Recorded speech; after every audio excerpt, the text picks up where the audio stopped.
Rakyat jelata mau sampaikan kata-kata, bijaklah membuat kebijakan. Rakyat jelata mau sampaikan kata-kata, bijaklah membuat kebijakan. Bekerjalah dengan hati, padalah empati, padilah pada kami. Kami tidak bodoh, jangan buat intrik apalagi bikin hati. Kami berjanji tetap mendidik sesuai suara hati, gemakan suara hati. Rakyat jelata, kaum dan harapan rakyat ke penguasa, agar kalian adil dan ciptakan sejahtera. Untuk selalu semangat, maka suara di rakyat jelata, kaum dan harapan rakyat ke penguasa, agar kalian adil dan ciptakan sejahtera. Jokowi dan Gibran kembalikan Indonesia ke zaman jahiliyah. Wah. Setelah 1 dekade berkuasa, Presiden ke-7 RI Jokowi meninggalkan warisan buruk ditandai dengan kembali munculnya corak kekuasaan gaya lama, politik dinasti, penurunan integritas di lembaga peradilan dan institusi pemerintah lainnya. Kondisi ini diperparah dengan kemunculan anak kandung Jokowi, Gibran, mendampingi Prabowo. Meneliti Buniani mengatakan Gibran bukan manusia yang lahir dari proses tahap demi tahap meniti karir. Gibran melawan doktrin meritokrasi dalam manajemen modern, yaitu pemberian ganjaran berdasarkan kemampuan. Pak Prabowo juga sering mengingatkan itu, merit. Kita harus menggunakan sistem merit, gitu ya. Jokowi dan Gibran mengembalikan Indonesia ke zaman jahiliyah dengan menghapus semua capaian peradaban dalam bidang politik dan tata negara. Mereka berdua bersekongkol menggerus bangsa ke titik nadir. Itu yang disampaikan oleh Buniani. Ini peringkat kedua ya, penonton terbanyak. Lanjut yang ketiga, Dr. Tifa tantang polisi Jokowi polisikan Betor. Nah ini Universitas Pasar Pramuka katanya. Jokowi ditantang untuk melaporkan politikus senior PDIP Betor yang menuding ijazah UGM-nya dicetak ulang di Pasar Pramuka, Jakarta Pusat menjelang pencalonannya sebagai Gubernur DKI Jakarta tahun 2012. Ini kabar baru yang mengejutkan juga ya. Cuman sayang tempatnya di akhir tahun kemarin itu terbakar, jadi sudah tidak ada. Apakah itu upaya menghilangkan jejak? Ya wallahu a'lam bishawab. Apakah pernyataan Betor ini menghina dan merendah-rendahkan? Tanya Dr. Tifa ya. Kalau memang pernyataan Betor tersebut dianggap sebagai penghinaan, meminta Jokowi segera laporkan ke Polda Metro Jaya, ditantang ini. Kalau iya, ayo laporkan juga mereka ke Polda agar semakin semangat kita membongkar kasus ijazah Pasar Pramuka ini sama-sama.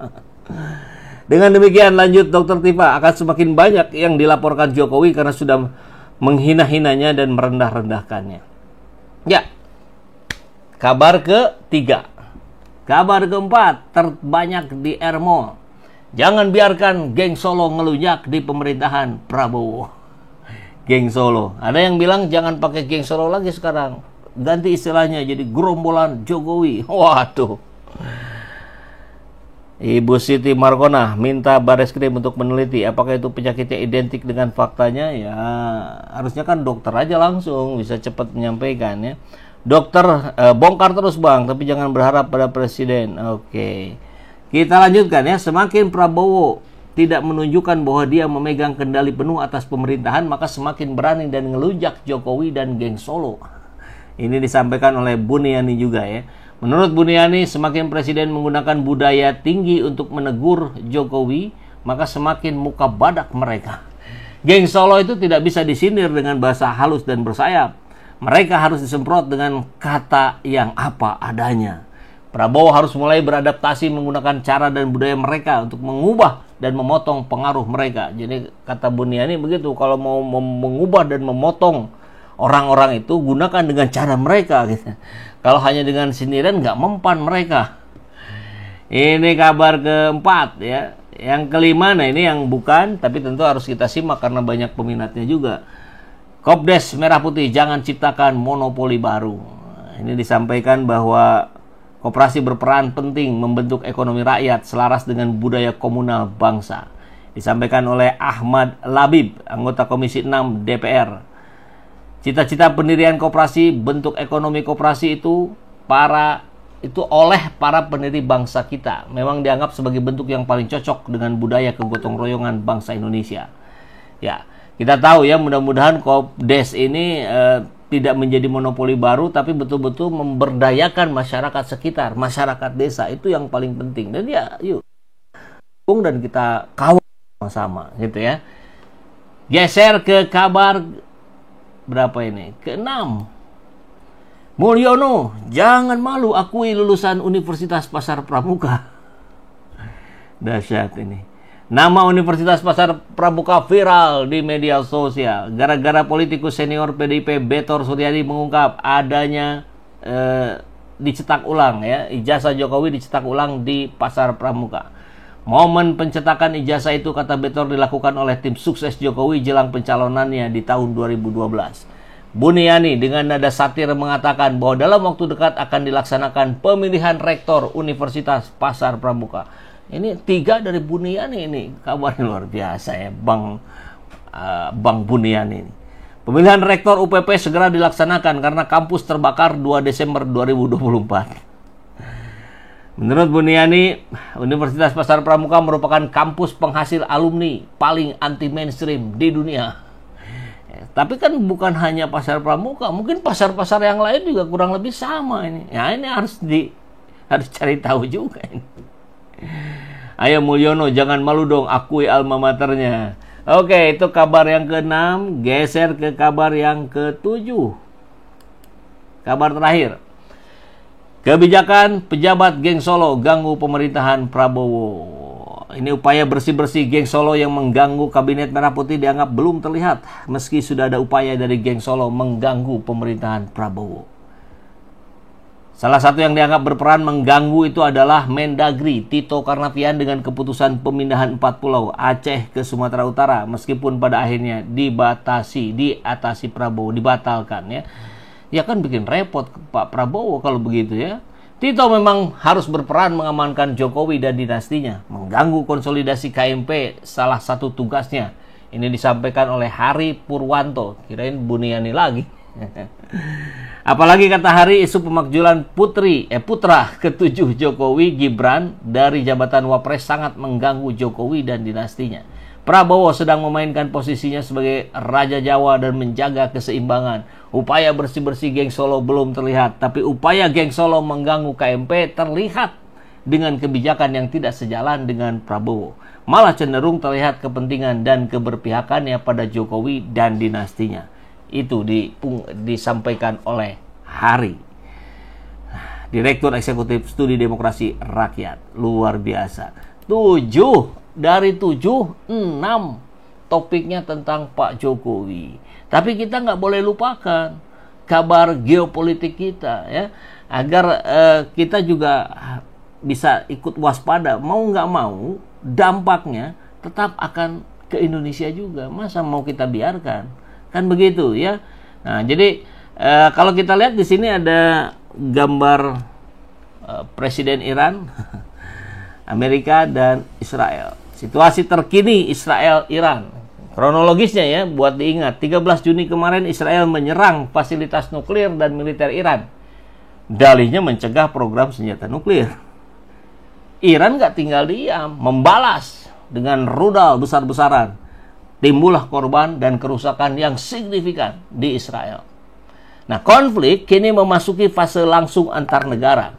Bukan lagi sekedar perang proksi dan sudah menelan ratusan korban.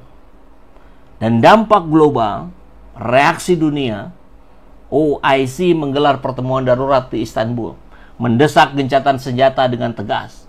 Indonesia bersama negara lain seperti Saudi dan Oman mengutuk keras serangan terhadap Iran dan menyerukan deeskalasi.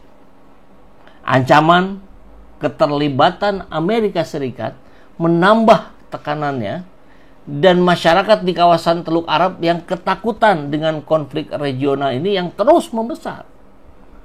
Nah, bagaimana implikasinya ke Indonesia? Harga energi global melambung, memberi tekanan terhadap anggaran dan inflasi nasional. Ribuan WNI di kawasan konflik menjadi korban. Ya, sebagian telah dievakuasi, namun tentu negara harus tetap siaga. DPR mendesak juga agar terjadi gencatan senjata, mendukung peran Indonesia di forum internasional seperti OIC ataupun ASEAN. Dan jangan dilupakan perspektif Islam dan umat Islam ini. Kita tahu meski beberapa hadis merujuk pada perang besar di akhir zaman, memang tidak ada rujukan yang khusus untuk konflik Iran-Israel. Tapi saya kira semangat Islam mengedepankan penjagaan nyawa warga sipil itu harus terus kita gaungkan. Perang hanya dibenarkan jika untuk mempertahankan, bukan untuk menyerang. Nah, OIC dan EUMS, International Union of Muslim Scholars, juga banyak mengeluarkan fatwa yang menyerukan perdamaian dan kecaman terhadap normalisasi dengan Israel. Maka tentu, saya kira kita sebagai bagian dari warga dunia dan juga umat Islam, ini kita harus fokus pada diplomasi yang aktif. Perlu dipimpin oleh Kemlu dan OIC untuk mendorong gencatan senjata serta penghormatan terhadap hukum internasional. Dan yang terutama, nyawa warga sipil. Karena kejadiannya, ya tentu dalam konteks ini Indonesia harus konsisten menolak perang agresif dan menuntut perlindungan terhadap hak hukum. Sebagaimana yang banyak disampaikan oleh warga dunia lainnya. Waspadai propaganda lokal asing. Jaga narasi di dalam negeri agar tidak terpecah belah oleh sentimen global. Dan edukasi publik dengan fakta dan prinsip moderasi Islam. Lindungi WNI secara preventif, teruskan evakuasi, sediakan layanan dukungan psikologis, dan perbaharui kebijakan siaga darurat cepatnya. Maka simpulannya, konflik Israel-Iran saat ini adalah salah satu eskalasi paling serius sejak lama. Dan Indonesia harus segera meresponnya dengan bijak, adil, dan berlandaskan prinsip Islam. Lindungi warga negara, utamakan diplomasi, jaga persatuan nasional, lawan normalisasi ambisi militer yang destruktif. Indonesia, sebagai negara muslim terbanyak, punya peran yang sangat besar dalam hal moral maupun strategis. Bukan hanya menyuarakan, tapi turut meredam agar perang global tidak menjadi ancaman bagi kita.